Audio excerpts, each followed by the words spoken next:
দেখো আজকে আমরা দুটো ভেক্টরের রেজাল্টেন্ট নির্ণয় করব। তাহলে সাপোজ এটা a ভেক্টর যার ম্যাগনিটিউডটাকে আমি শুধু নিয়েছি a, এবং এটা b ভেক্টর যার ম্যাগনিটিউডটা হচ্ছে b, এবং এই a ভেক্টর আর b ভেক্টরের যেটা রেজাল্টেন্ট সেটা হচ্ছে r, মানে r ভেক্টর, এবং তার সেই r ভেক্টরের যেটা ম্যাগনিটিউড তা হলো r। a ভেক্টরকে আমি যদি প্যারালাল শিফটিং এর মাধ্যমে এখানে বসাই, তাহলে a ভেক্টর আর b ভেক্টরের মধ্যবর্তী কোণ কত? থিটা। তার মানে অ্যাঙ্গেল বিটুইন ভেক্টর a আর ভেক্টর b কত? থিটা। আর এটা যদি ভেক্টর a আর এটা হচ্ছে তার রেজাল্টেন্ট, মানে a ভেক্টর আর b ভেক্টরের রেজাল্টেন্ট r, আর a ভেক্টর, এই দুজনের মধ্যবর্তী কোণটা হচ্ছে আলফা। তাহলে দেখো আমি যদি এর নাম দিই p, এর নাম দিই q, এর নাম দিই r, আর এর নাম দিই, এই বিন্দুটার নাম দিই s, তাহলে আমি কি করেছি, এই যে a ভেক্টরটা, সেই a ভেক্টরটাকে বর্ধিত করেছি, এবং r বিন্দু থেকে কি করেছি, এই বর্ধিতাংশের উপর একটা লম্ব অঙ্কন করেছি। এটা আমরা আমাদের প্রমাণের সুবিধার্থে করব। তাহলে একটা সমকোণী ত্রিভুজ দেখতে পাচ্ছি। সমকোণী ত্রিভুজ বা রাইট অ্যাঙ্গেল ট্রায়াঙ্গেল কোনটা? না এই আর এস পি, সমকোণী ত্রিভুজ আর এস পি এর কি দেখতে পাচ্ছি, যদি এই ত্রিভুজে আমি পিথাগোরাসের উপপাদ্য প্রয়োগ করি, তাহলে আমার লম্ব স্কয়ার মানে আর এস স্কয়ার প্লাস ভূমি স্কয়ার মানে পি এস এর স্কয়ার সমান পাবো অতিভুজের স্কয়ার মানে পি আর এর স্কয়ার। তাহলে এখন আরএস, এই আরএসটা বের করতে হবে। আরএস আমি একটু পরে বের করছি, তাহলে আরএস স্কয়ার রেখে দিলাম। পিএস টাকে একটু ভাঙছি, পিএস কে কি লিখতে পারি? PQ plus QS. তাহলে পিএস এর জায়গায় লিখে দিলাম পিকিউ প্লাস কিউএস তার হোল স্কয়ার। পিআর, পিআর দৈর্ঘ্যটা কত? না ম্যাগনিটিউড অফ ভেক্টর আর মানে আর, আর স্কয়ার। তাহলে এই এবার ছোট ত্রিভুজটা দেখো, এই যে ছোট ত্রিভুজ আর এস কিউ, এটা হচ্ছে একটা সমকোণী ত্রিভুজ, সমকোণী ত্রিভুজ আর এস কিউ এর। তাহলে ভেক্টর এ আর ভেক্টর বি এর মধ্যবর্তী কোণটা কত? থিটা। তাহলে সেখান থেকে আমি প্রথমে sin থিটা বের করব।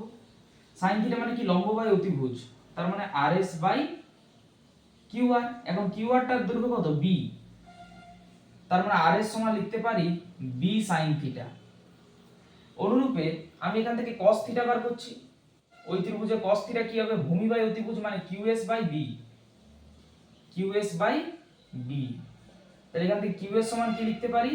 b cos থিটা, qs সমান লিখতে পারি b cos থিটা।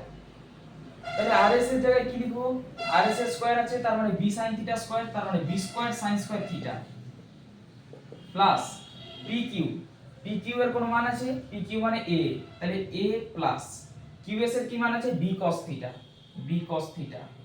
তাহলে pq প্লাস q এর জায়গায় qs এর জায়গায় লিখলাম a plus b cos theta তার হোল স্কয়ার সমান r স্কয়ার। তাহলে r স্কয়ার সমান কি পাচ্ছি? b square sin square theta plus এটাকে আমি ভাঙছি a প্লাস b এর হোল স্কয়ার ফর্মুলা, তাহলে a square plus 2ab plus 2ab plus b square. তাহলে এখান থেকে r স্কয়ার সমান কি লিখতে পারি? a square plus b square into sin b square, এখানেও b স্কয়ার এখানেও b square, b square common নিচ্ছি, তাহলে থাকছে sin square theta plus cos square theta plus 2ab cos theta.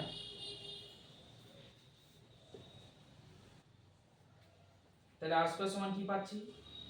a square plus b square, কারণ এর sin square theta plus cos square theta সমান 1 plus 2ab cos theta. তাহলে এখান থেকে r সমান কি লিখতে পারি?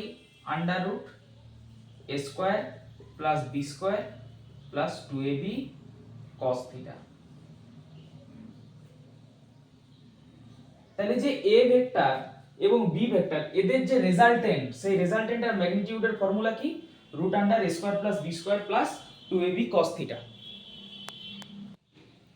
তাহলে আমরা রেজাল্টেন্টের যে ম্যাগনিটিউড সেটা কি পেলাম? Root under a square plus b square plus 2ab cos theta. এবারে এই কোণটা যদি আমি বার করতে চাই, এই আলফা কোণটা যেটা ভেক্টর a আর রেজাল্টেন্টের মধ্যবর্তী কোণ, সেটা আমি কি করে বার করব? তাহলে এই যে বড় সমকোণী ত্রিভুজ, সেখানে আমি tan আলফাটা বের করব। বড় সমকোণী ত্রিভুজ থেকে tan আলফা সমান কি পাবো? লম্ব বাই ভূমি, লম্বটা কত? rs, আর ভূমিটা কত? ps, সমান লিখতে পারি rs বাই ps কে কি ভাঙতে পারি? pq plus qs। rs এর জায়গায় কি লিখবো? rs এর মান লেখা আছে এখানে b sin থিটা,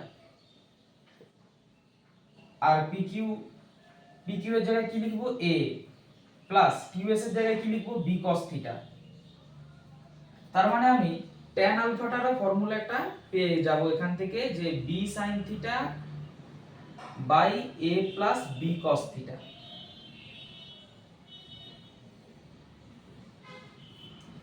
তাহলে আমি সহজেই এখান থেকে r এর মানও পেয়ে যাব tan আলফার মানও পেয়ে যাব এই দুটি ফর্মুলার সাহায্যে।